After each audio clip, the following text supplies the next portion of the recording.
Dans cette vidéo, on va classer tous les produits Mac sortis cette année, du plus mauvais au meilleur. C'est parti. Bon, j'ai préparé 10 appareils Mac à classer de D tiers à S tiers. D tiers, bien sûr, c'est voilà, c'est mauvais quoi. Et S tiers, bah, c'est les meilleurs Mac. Ça reste complètement subjectif, hein, bien sûr. C'est par rapport à mon besoin. Voilà, ça reste.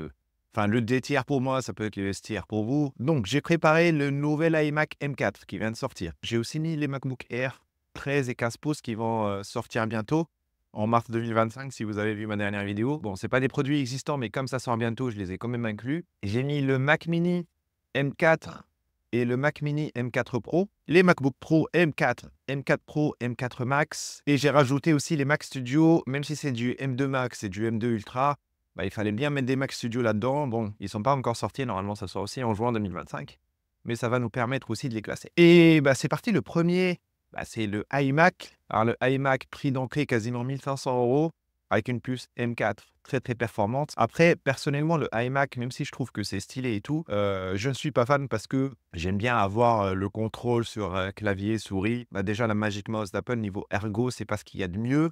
Magic Keyboard, voilà, je suis pas trop fan non plus. Après, ça reste une config assez sobre, il y a pas de câble. Heu, un super écran. Gros bémol aussi pour moi, en tout cas, c'est du 24 pouces, alors que moi je suis minimum 27 pouces, voire 32 pouces.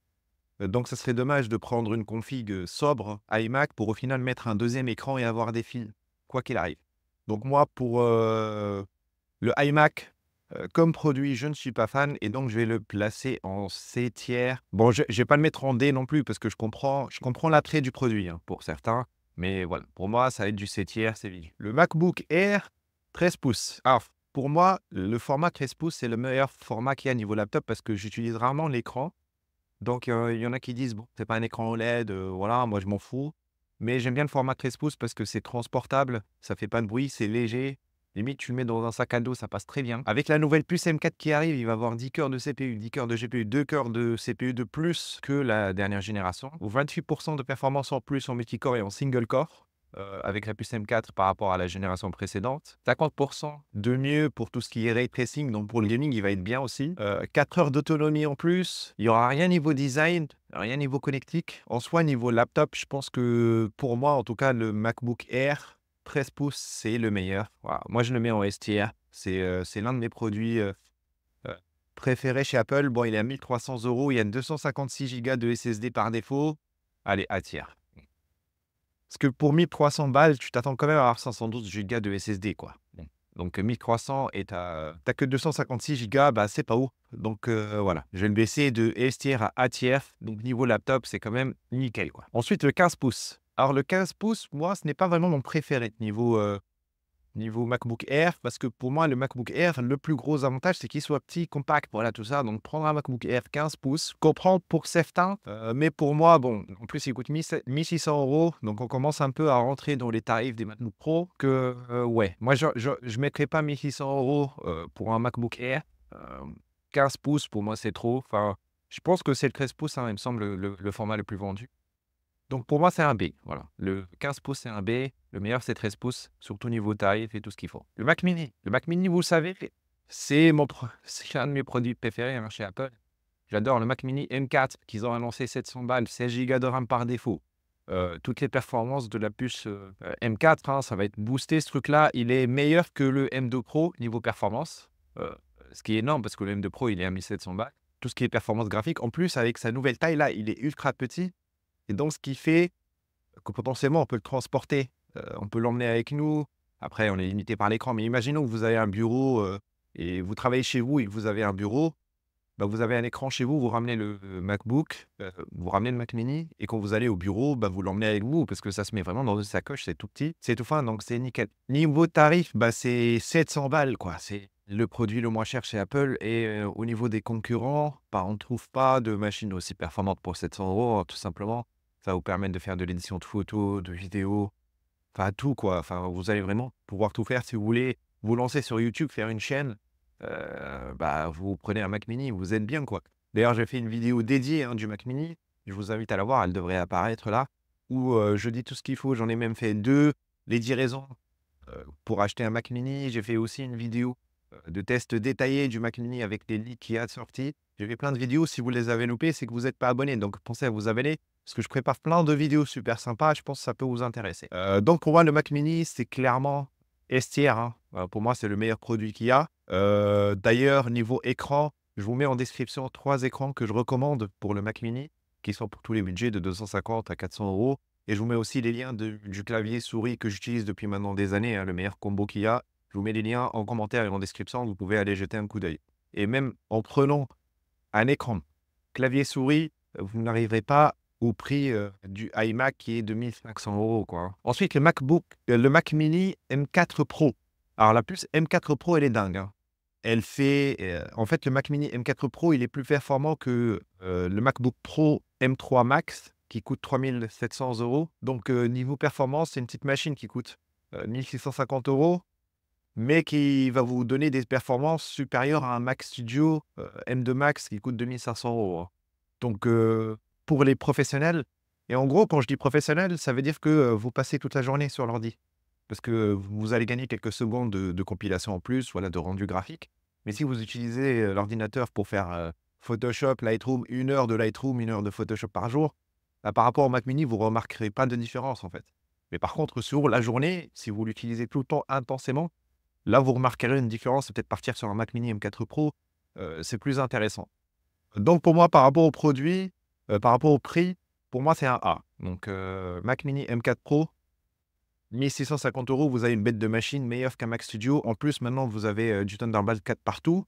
Le petit bémol, c'est qu'il n'y a pas de lecteur SD sur le Mac mini M4 Pro. Enfin voilà, c'est le plus gros bémol, mais sinon ça compense avec la taille, il est silencieux, enfin bon bref, c'est pour ça que c'est un A tiers pour moi.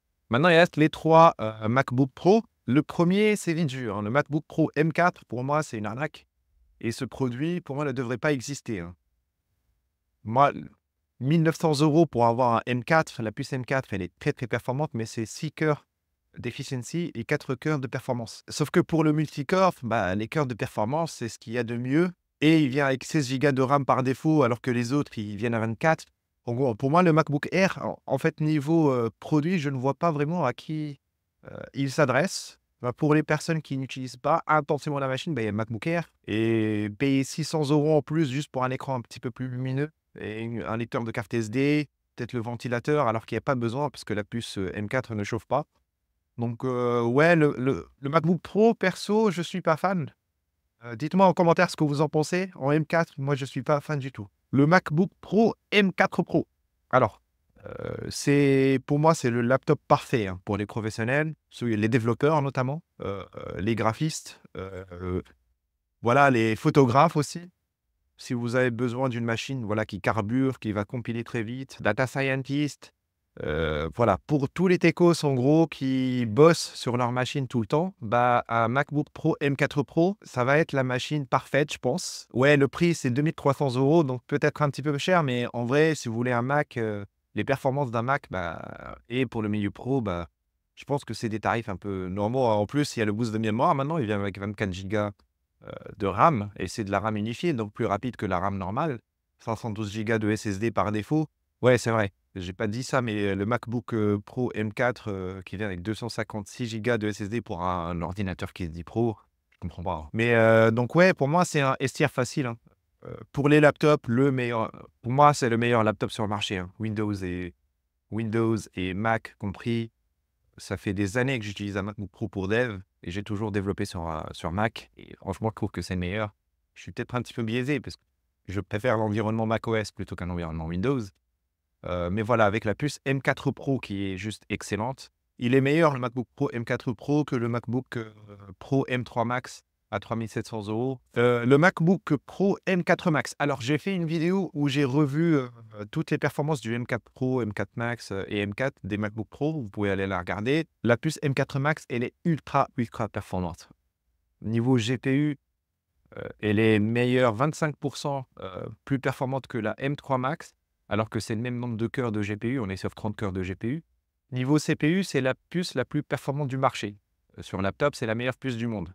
Windows et macOS confondus et elle vient rivaliser avec des CPU de PC desktop de style la i9 d'Intel, par exemple. Donc elle rivalise même le petit truc là comme ça, qui est sur une machine 14 pouces quand même, rivalise avec des PC, avec des puces, de PC, c'est quand même ouf et la puce M4 Max, ça reste quand même une socket, enfin, c'est un petit truc, bah, il rivalise avec des GPU, d'ordinateurs, physiques aussi.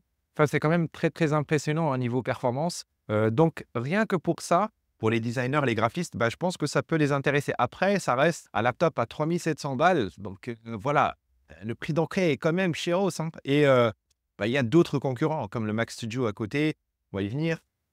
Donc c'est pour ça que moi, je le mettrais quand même en B tiers parce que je trouve que c'est un voilà, c'est un laptop qui est quand même qui est assez cher et je pense que pour vraiment les graphistes, peut-être que, ils voudront se tourner vers un Mac Studio.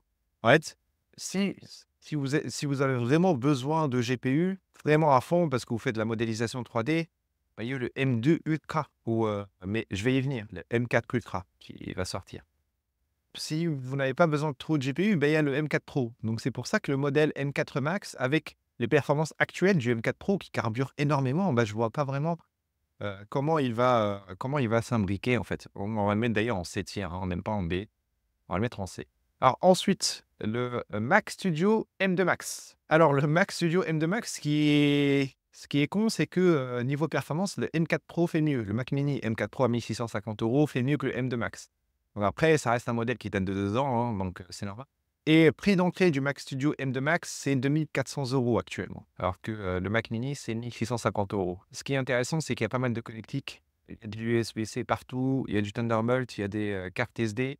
Et moi, il reste plus grand que le Mac mini, donc le M2 Max, je pense qu'une M4 Max, peut-être que ça manquerait un petit peu plus, mais le M2 Max en soi, bah, je l'ai mis juste histoire d'avoir un Mac Studio quand même, mais en soi, bah, ça va être, un C tiers, hein, je suis désolé, c'est très, très compliqué de le recommander quand il y a un Mac mini.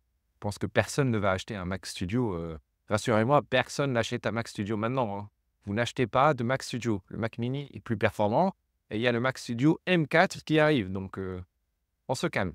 Ensuite, bah, ce qui nous reste, c'est le M2 Ultra. Alors le M2 Ultra, il est très marrant comme produit. Il coûte 5 000 balles et la puce M2 Ultra, c'est 2 puces M2 Max qui ont fusionné, et ils ont fait une technologie là qui permet d'avoir les 2 en même temps, mais sauf que ce n'est pas le double des performances.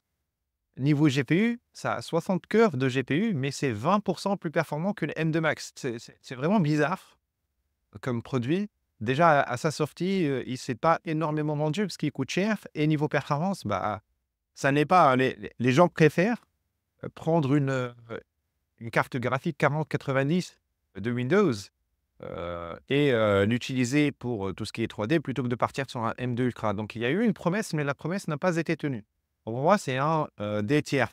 Mais par contre, il y a des leaks sur la puce M4 Ultra, hein, qui sort bientôt. Je la prépare la vidéo d'ailleurs, abonnez-vous pour ne pas la louper et la M4 Ultra, je vous spoil un peu, mais ce n'est pas 2 puces qui ont été fusionnées, c'est une seule puce qui a les doubles de performance et là, ça change tout. On risque d'avoir 50 de performance en plus, voire les doubles par rapport, entre une M4 Ultra et une M4 Max et d'après les rumeurs, ça va être plus performant que la 4090, de Nvidia, en sachant que niveau volume, la carte graphique 4090, bah, c'est en termes de volume, c'est plus grand qu'un Mac Studio et vous imaginez la puce M4 Ultra, bah, elle fait cette taille. Elle est vraiment ultra petite, mais dedans, il y a la RAM, il y a les SSD, il y a le CPU, il y a le GPU, ah, il y a tout, quoi. Donc, la M4 Ultra, abonnez-vous, je pense que vous ne voudriez pas louper la vidéo qui en parle, ça va être ultra intéressant. Donc voilà les gros perdants, hein, de ce classement, ça va être le MacBook Pro M4 et le Mac Studio M2 Ultra. Bon, pour le M2 Ultra, on s'y attendait, c'est un vieux produit. Mais pour le MacBook Pro M4, je pense que c'est une surprise pour certains. Les gagnants, ça va être le Mac Mini M4 et le MacBook Pro M4 Pro. Voilà, c'est mes 2 produits préférés. Dites-moi en commentaire, moi je réponds à absolument tous les commentaires, hein. Vous pouvez aller voir toutes mes vidéos, je réponds à tout. Ça serait intéressant que vous fassiez votre propre classement en commentaire, comme ça on regarde un peu les différences. Ça peut être cool. Abonnez-vous pour ne pas louper mes prochaines vidéos. Je vous dis à plus et prenez soin de vous.